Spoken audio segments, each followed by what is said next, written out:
If you want to cosplay as Sauron in Elden Ring, this build is for you. We've got the Deadly Dance Ash of War for insane damage and amazing bleed build up, incredible parry and guard counter combo as well. Let's go! Let me know if you want a strength build or an arcane build next. So I wanted to do a backhand blade build, say that 5 times fast, because they're really interesting, right? Like they're one of these new like twinned weapons where you, for the price of one, you can essentially have two, and they have a really fun attack combo. The basic backhand blade wasn't really doing it for me, and then there is a Smith's Grip one that you can get, but this one is what really made me want to make this build. Now it does have the highest base damage of the 3 sort of early game backhand blades that you can get. Now the Deadly Dance is what's unique about this one, and it does have blood loss build up natively as well, where the other ones don't. Now Deadly Dance is like you jump in the air and you do this massive spinny attack, and then you can follow up to like drop kick enemies as well. So this is perfect to combo with all of your talismans that are all about successive hits for buffs, like your Millicent's Prosthetic and Rotten Winning Signature and all that stuff. And then you obviously get the blood loss build up natively on top of that as well, which builds up very quickly because of the speed that this weapon attacks with. Now I want to do something interesting here on top of this and combine it with the deflecting hard tier, which is a new hard tier that you can put onto your physique. I did make a video just talking entirely about the deflecting hard tier, which I'll link here if you want to know exactly how to get it and all that good stuff. But essentially what this allows you to do is parry attacks, right? Because if you block right before the attack hits you, your damage negation and guard points are heightened during that period, and you'll essentially be able to block the attack, and then you can follow up with a guard counter. And the backhand blade has this really incredible like multi-hit guard counter that you can do, so you get a little bit of defensive capability as well as a great like 2-hit combo from that guard counter that I really like the flow of, and it just has a fun feel to it. So that's why I've gone with that route, because I like builds to be fun, right? I'm not a min-maxer making the most incredible builds. I just want to make fun stuff, and this build was fun to me. So the Curseblade Cirque, or however you say it, you can actually get this like right at the start of the DLC, like right from the very start. You can get it from any of the Curseblade enemies, like it's just a rare drop from them. Now there's one right near where you spawn at the very start of the DLC at the Graveside Plains. Just gonna run up to him, hit him a few times. It took me about half an hour to get it to drop with about 245 item discovery. So like, you know, consider that when you are farming it, if you do want to farm this weapon, or you could just run one of the other backhand blades and put like blood loss on it if you do want to. That's totally up to you, but essentially that's how long it took me to get this from that drop. And he does also drop armor as well. Like he drops a really good mask that increases your dexterity as well for trading off for some HP heal from your flask. But moving on to equipment, obviously we're using this backhand blade. I'm using a Golden Vow dagger for buffs, and the sacrificial axe is a unique one. We're putting that in the offhand here because we are two-handing this cursed blade. Your second slot, like equipped slot, is free. Now the sacrificial axe gives you some FP back on every kill, right? So if we're using up our FP with Deadly Dance, this just gives you a little bit of FP regen, which is like, it's a free slot, so like why not actually use it? So you get a little bit of benefit from that. I am wearing the Knight set armor here, mostly just for the look of it, because it looks so friggin' cool.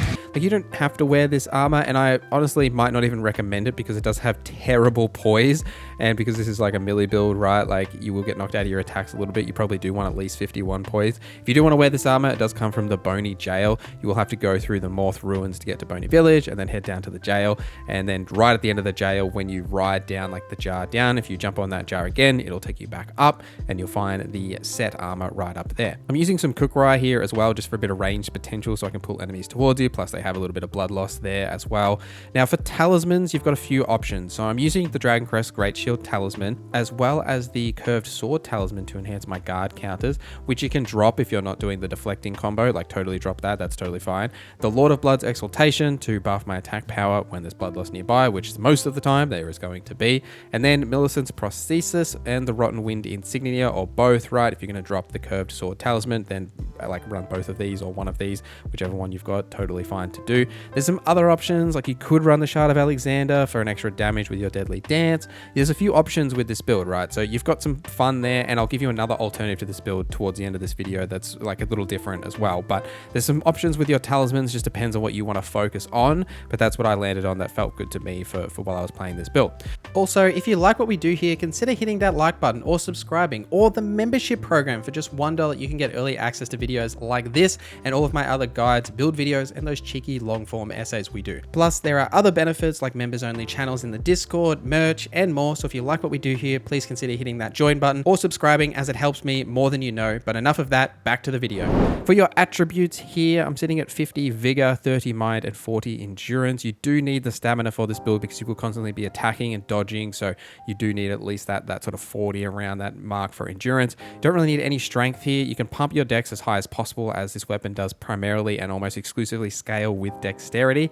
And then I've got the rest of my points into arcane for that extra bleed build up, so that effect triggers more regularly, so we can get all the buffs from that. And speaking of buffs, I'm using Radahn's Great Rune here for the extra HP, FP, and stamina, as well as the Golden Vow Dagger for the attack and defense that I mentioned earlier. We did already talk about the Physique Flask as well, but I am using the Thorny Cracks tier to buff my consecutive attacks as well on top of that. So you've got plenty of buffs there that you can get out of this build as well, even though we're not using any intelligence or faith. Speaking of that, God, the transitions in this video are tight. So speaking of those intelligence and faith spells, I'll give you a little death alternative here that's essentially like a Prince of Death build that I was originally going to do for this build, but I decided to change my mind as I didn't want to do like another intelligence build in a row. I do love my intelligence builds, right? Like I think that's pretty clear, but I wanted to give you guys a more just single dexterity focused build alternative here.